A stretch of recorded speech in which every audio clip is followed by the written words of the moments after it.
Good morning students.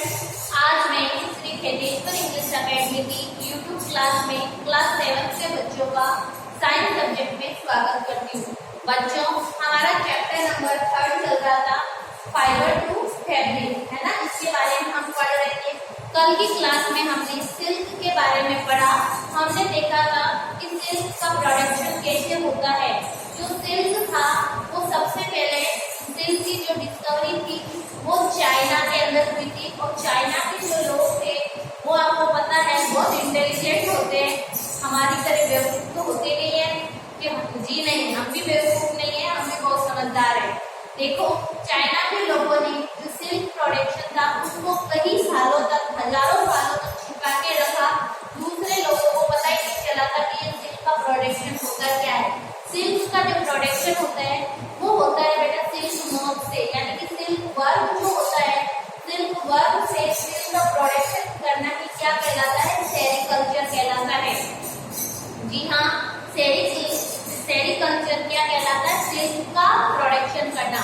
होता क्या है बेटा, सिल्क का जो कीड़ा होता है, वर्म होता है, सिल्क मॉथ होता है, जो फीमेल सिल्क होती है वो एक साथ 300 से 400 अंडे देती है।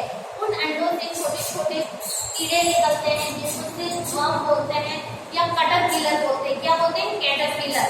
वो कैटरपिलर क्या करते हैं, जो शहतूत की पत्तियां होती हैं उसको खाते हैं और वो इसमें धीरे धीरे बड़े होते हैं और वो इसमें कन्वर्ट हो जाते हैं, थोड़े से बड़े साइज के हो जाते हैं और वो बड़ी साइज को हम क्या बोलेंगे?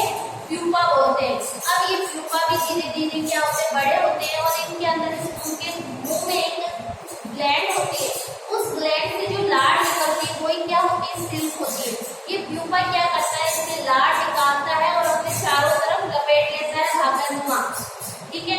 और इस तरह जिस तरह उनका जो गोला होता है, उसका जो हम बनाते हैं ना, वैसे ही ये अपने चारों तरफ सिल्क को लपेट लेता है और इसको हम बोलते हैं कोकून। अब इसके अंदर सिल्क जो मॉथ है वो पूरा रेडी हो गया, बड़ा हो गया।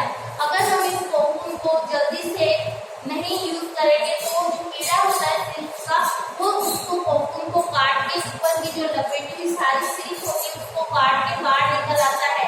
तो वो सिल्क क्या होता है बच्चों? बेकार हो जाती है। तो ये लेकिन जो सेरीकल्चर करते हैं उन लोगों को पता होता है कि प्यूपा अपने ऊपर क्या लपेट रहा है? सिल्क लपेट रहा है और अब ये 8 से 10 दिन का हो गया, ये बाहर निकलने वाला है। तो उसको क्या करते हैं? पकड़ते हैं और उसको गरम पानी के अंदर डाल देते हैं, जिससे वो अंदर का जो सिल्क मॉथ होता है वो मर जाता है और फिर धीरे धीरे इसको उधेड़ लिया जाता है। पहले के टाइम में हाथ से करते थे, मैनुअल करते थे तो बहुत टाइम लगता था, लेकिन आजकल मशीनों के थ्रू सिल्क को निकाल लिया जाता है, फिर उसको डाई वाई किया जाता है बहुत अच्छे से और बहुत ही महंगी बिकता है। सिल्क का कपड़ा बहुत ही महंगा होता है।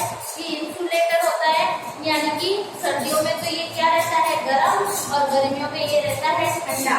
तो आज हम पढ़ेंगे हेल्थ हैजर्ड। आज का टॉपिक है हमारा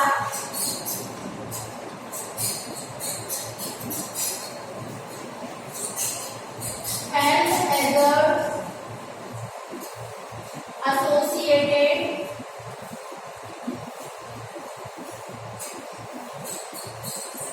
with silk production। Silk production ये टॉपिक है हमारा, सिल्क प्रोडक्शन।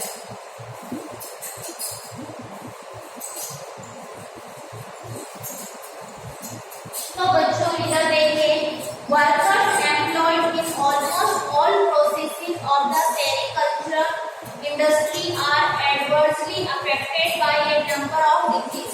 यानी कि जो सेरीकल्चर में जो वर्कर्स एम्प्लॉय होते हैं वो काम करते हैं तो उसमें बहुत सारी डिजीज होने की संभावनाएं होती है और उनको डिजीज भी होती है।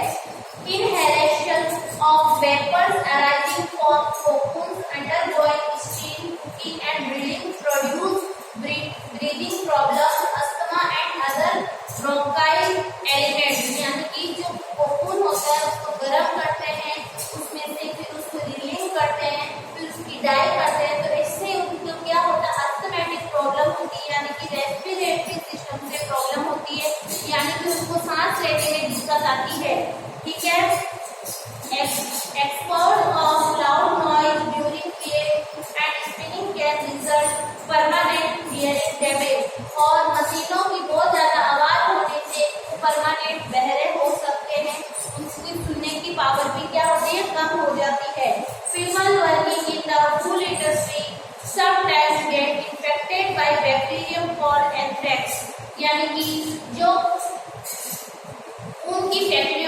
काम करते हैं, जो वूल फैक्ट्रियों में जो इंसान काम करते हैं, वो अक्सर एक बैक्टीरिया है जिसका नाम है एंथ्रेक्स, उससे पीड़ित होते हैं, उससे वो क्या हो सकते हैं, इन्फेक्टेड हो सकते हैं। It leads to a fatal blood disease called salters disease, और इससे क्या होता है, उन्हें एंथ्रेक्स बैक्टीरिया से एक डिजीज हो जाती है जो कि ब्लड डिजीज होती है, जिसका नाम है सॉल्टर डिजीज। एक्टिविटी है to differentiate natural silk and wool fiber from artificial or synthetic fiber. Collect some unwanted piece of silk, cotton, nylon and wool. You may take some more types of cloth material one by one.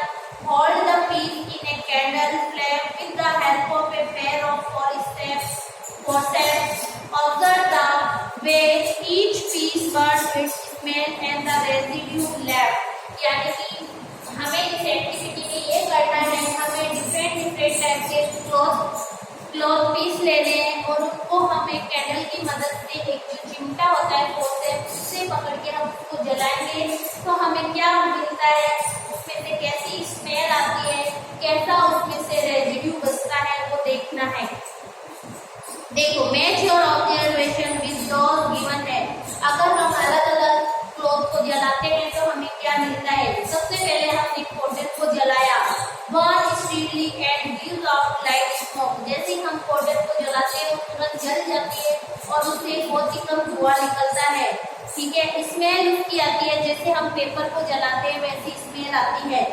Fine ash is produce, और जो residue बचता है यानी पीछे जो राख बचती है वो क्या होती है, एकदम हल्की सी राख बचती है, फाइन एश बचती है, विच क्रम्बल्स ऑन टचिंग, और हम उसको जब भी छूते हैं तो उसका पाउडरी फॉर्म बन जाता है। अब है हमारे पास सिल्क को अगर हम बर्न करते हैं तो वो धीरे धीरे जलता है, क्योंकि हम जानते हैं सिल्क क्या होता है, इंसुलेटर होता है। बर्निंग है, जिस तरह हमारे बाल जलते हैं उसी तरह उसमें स्मेल आती है। Silver bands which crush easily to powder, और इसका जो पाउडर होता है उसको भी हम इजीली से क्रश कर सकते हैं। नेक्स्ट है नायलॉन। नायलॉन जैसे हमारे पास सॉक्स वगैरह होते हैं ना, उसको जला के हम देख सकते हैं। Melt sprinkles and drops of melted nylon fall on the ground. जैसे ही हम नायलॉन को जलाते हैं तो उसमें से वो जिस तरह प्लास्टिक को जलाने पे बूंदें गिरती है ना, ड्रॉप, वैसे उसमें से गिरती है, और जिस तरह प्लास्टिक को जलाते हैं वैसी स्मेल आती है। Dry hard beads are produce that can be moulded when hot and are harden when cold. फिर अगर हम इसका जो रेजिड्यू जो पीछे होता है उसको जब हम छूते हैं तो वो कैसा होता है, बहुत हार्ड होता है, और क्या होता है, जब गर्म होता है तो मोल्डेड होता है और जब ठंडा हो जाता है तो हार्ड हो जाता है। अब हम ऊन की बारी। Burn slowly, stop burning when removed from the source. अगर हम ऊन को जलाते हैं और जैसे ही हमने जिस कैंडल को दूर कर दिया तो वो भी जलना बंद हो गया। बर्निंग है, जिस तरह हमारे हेयर जलते हैं उसी तरह ऊन भी जलती है। फर्स्ट टर्न ब्राउन, पहले ये ब्राउन कलर में टर्न होती है, then shiny hollow pads are produce which crumble on pressing. ठीक है बच्चों, आज हमारा जो चैप्टर नंबर 3 है फाइबर टू फैब्रिक, ये कंप्लीट हो गया है। जी हाँ, अब हम इसके करेंगे एमसीक्यू, तो प्लीज आप अपनी नोटबुक निकालिए और मेरे साथ साथ शुरू हो जाइए। देखो बच्चों, आप मेरे साथ साथ काम कर तो रहे हो। मैंने चैप्टर 1 और 2 को बहुत ही अच्छे से कंप्लीटली आपको समझाया था और उसके क्वेश्चन आंसर मैंने आपको करवा दिए, और अब मैं चैप्टर 3 के क्वेश्चन आंसर करवा रही हूँ। ठीक है,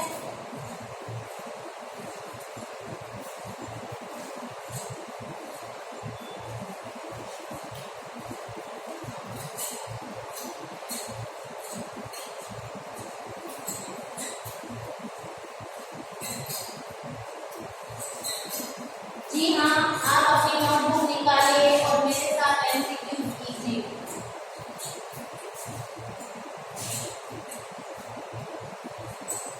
तो आपको एक्सरसाइज ए जो आपको पता ही है, टिक द करेक्ट आंसर। ये सी है ना बेटा, एक ही तरह बच्चा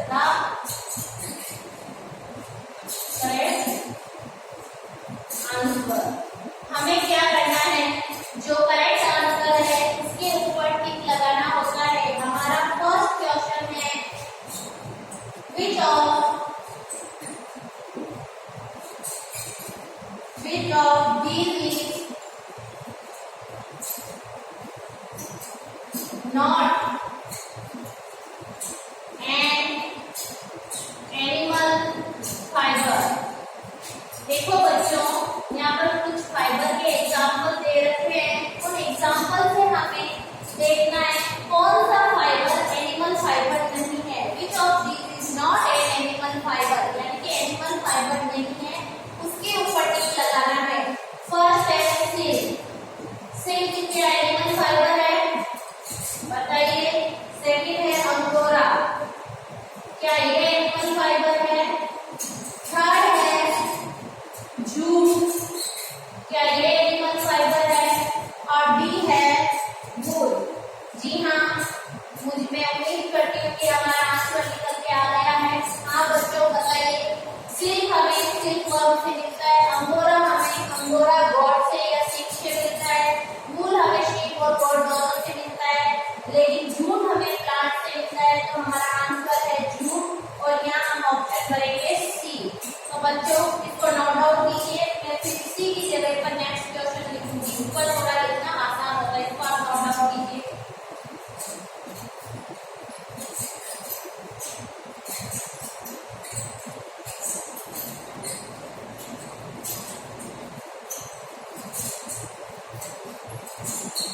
जी हाँ, हो गया। ओके, रब कर देती हूँ। नहीं हुआ है तो वीडियो को रोक के आप कर सकते हो। ओके बच्चों,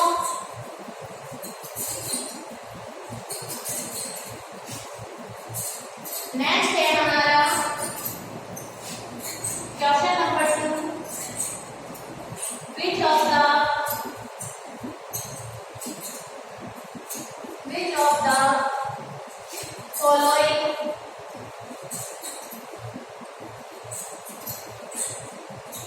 animal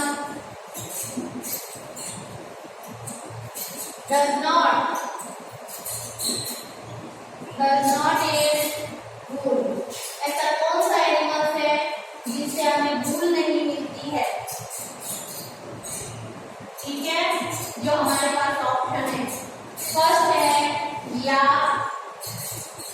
याक से मिलती है वूल।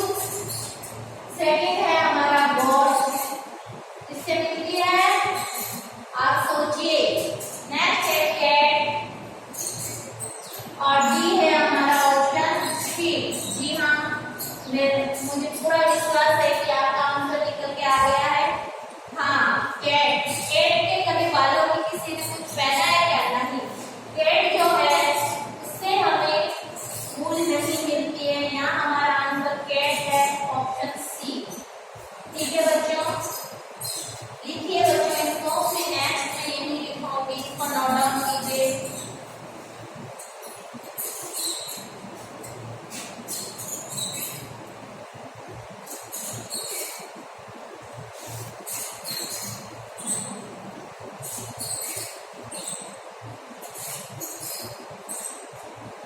जी हाँ, याक से हमें मिलती है वूल, गॉड से मिलती है, शीप से मिलती है, कैट से हम नहीं लेते हैं। ठीक है, ओके, रब करते हो। थर्ड क्वेश्चन की ओर बढ़ेंगे हम।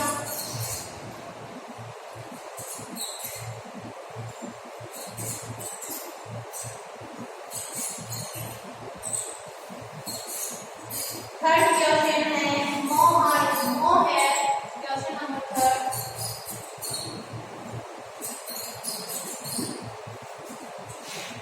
Wool comes from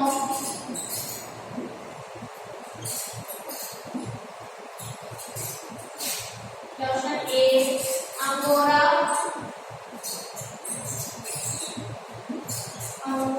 rabbit, B option Angora goat,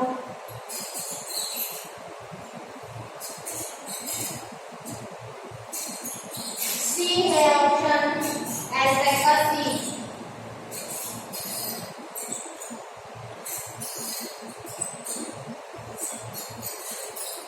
और डी है हमारा कश्मीरी गोट। कश्मीरी गौर।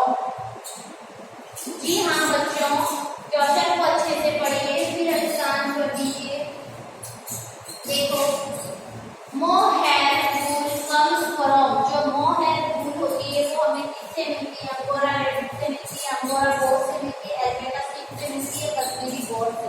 जी हाँ, आंसर बताइए मुझे। बिल्कुल, हमने पढ़ा है जो अंगोरा गोट होती है उससे हमें मोहैर वूल मिलती है। तो यहाँ हमारा आंसर क्या हो जाएगा? बी। जी हाँ, इसको नोट डाउन कीजिए, फिर हम नेक्स्ट क्वेश्चन की ओर बढ़ते हैं।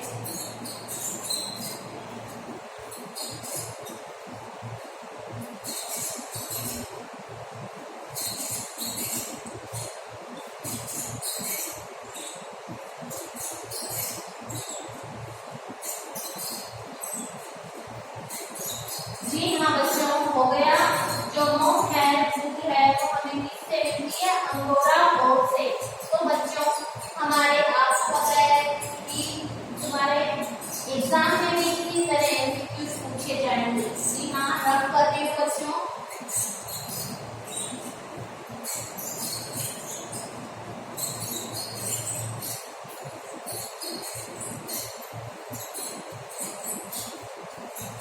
क्वेश्चन नंबर 4 है, very very important. Question number 4, A red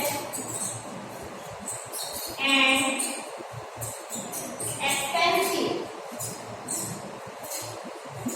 expensive fiber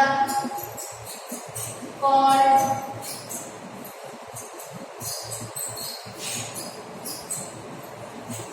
Kashmir is obtained from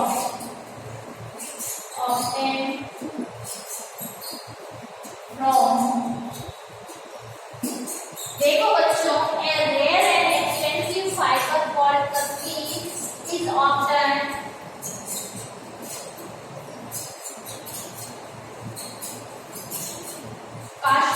Kashmir है बेटा, कश्मीर में क आता है ना। काश्मीर इज ऑब्टेन्ड फ्रॉम, देखो बेटा, रेयर और एक्सपेंसिव जो फाइबर है काश्मीर, वो कहाँ से लिया जाता है? एक गॉड से लिया जाता है। ये बिल्ली से लिया जाता है, काउ से लिया जाता है? Goat. Option A goat, option B camel, option C sheep, option D ये है रेबिट। जी हाँ, आंसर बताइए। हाँ बिल्कुल बिल्कुल सही है आपका गौर। देखो बच्चों, हमने पढ़ा था जो काश्मीर में जिससे पश्मीना शॉल बनाई जाती है, काश्मीर की वूल जो होती है जिससे पश्मीना शॉल बनाई जाती है, जो बहुत ही ज्यादा महंगी होती है, वो एक भेड़ से नहीं मिलकर हमें किससे मिलती है? गॉड से मिलती है। बहुत ही इंपॉर्टेंट है, कश्मीर में पाई जाती है ये गॉड। और इसकी जो बाल होते हैं, इसकी जो वूल होती है बहुत ही ज्यादा सॉफ्ट होती है, और ये सिर्फ काश्मीर में होती है। इस कारण से ये बहुत ही रेयर है और एक्सपेंसिव है।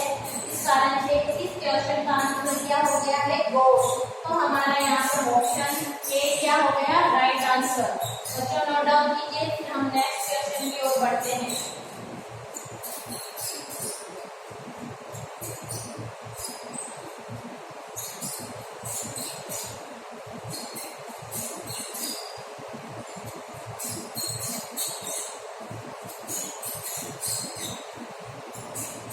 जी हाँ, हो गया बच्चों, बहुत बढ़िया। रफ कर दूं?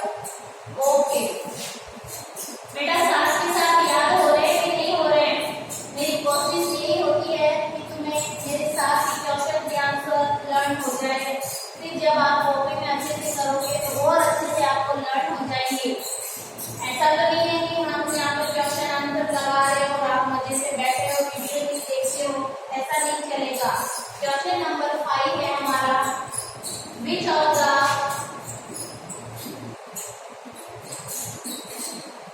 of the following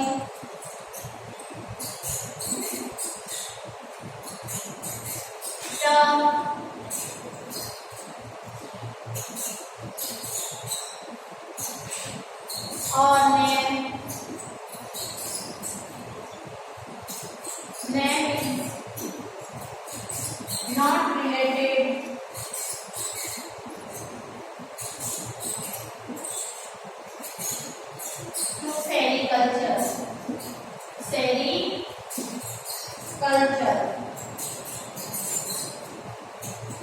देखो बच्चों, आपको मैंने अच्छे से बताया था कि सेरिकल्चर क्या होता है।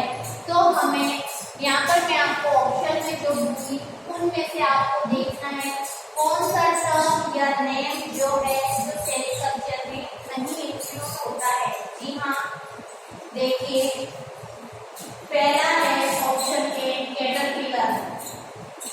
कैटरपिलर आता है बेटा, आता है ना। हमने क्या बोला था, जो सिल्क मॉथ होता है वो जब अपने एग देता है तो एग में से जो निकलता है वो कैटरपिलर होता है और वो लगातार क्या करता है, मलबरी लीव्स को खाता है, जैतून की पत्तियों को खाता है। तो कैटरपिलर तो हो गया हमारा, ये तो आता है सेरिकल्चर में। नेक्स्ट है हमारा शियरिंग। इसका मुझे कुछ आइडिया नहीं, आपने सुना सेरिकल्चर में शियरिंग नहीं आता है। सी जवाब आपको सारे ऑप्शन देखने के बाद, समझने के बाद ही देना होता है बच्चों। नहीं तो हमारा क्वेश्चन गलत हो जाता है। कोकून, जी हाँ कोकून आता है। डी है हमारा प्यूपा, जी हाँ प्यूपा भी आता है। तो ये शेयरिंग जो होती है वो होती है वूल प्रोडक्शन में। हम जब वूल पेड़ या सीन के ऊपर से जब वूल को काटते हैं तो वो क्या कहलाती है, शेयरिंग कहलाती है। तो ये तो वूल प्रोडक्शन में है और सेरिकल्चर में ये सारे क्या है, इंक्लूड है। तो क्वेश्चन क्या है, which of the following term or name is not related, not related. इसलिए हमारा इसमें क्या होगा, ऑप्शन बी हमारा यहाँ पर क्या हो जाएगा, आंसर। तो बच्चों इसको नोट डाउन कीजिए, फिर हम आगे बढ़ते हैं।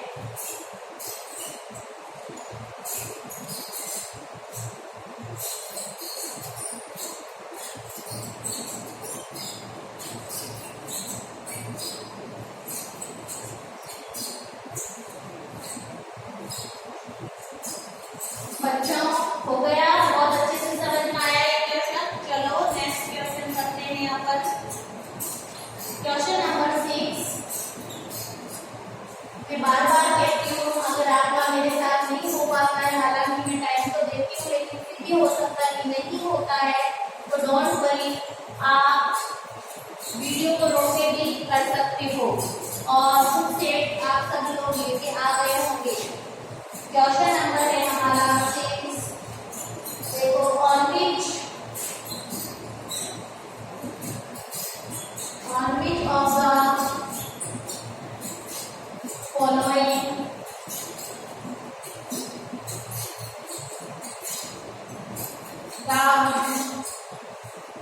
कैटरपिलर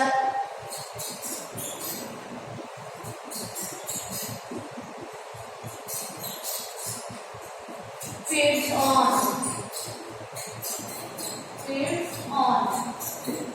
देखो बच्चों, क्वेश्चन है हमारा on which of the following the caterpillar feeds on, यानी जो कैटरपिलर है वो क्या खाता है।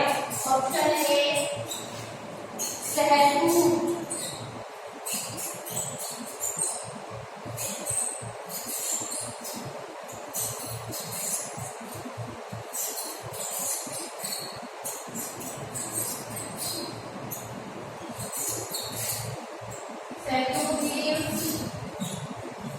ऑप्शन बी मैंगो लीव्स,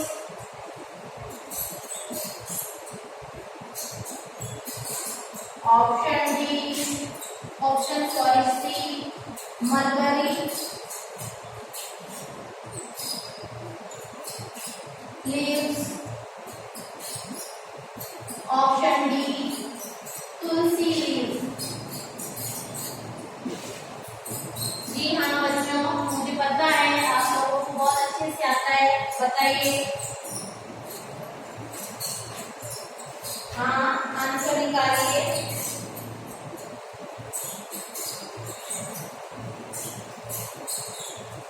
जी हाँ, क्या खाता है कैटरपिलर, बताइए।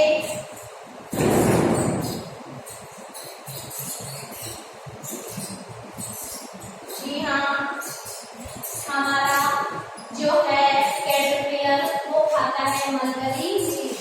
ऑप्शन है इसका सी ऑप्शन हमारा राइट है, जिसपे हमने टिक भी लगाया है और साथ में हमने जैसे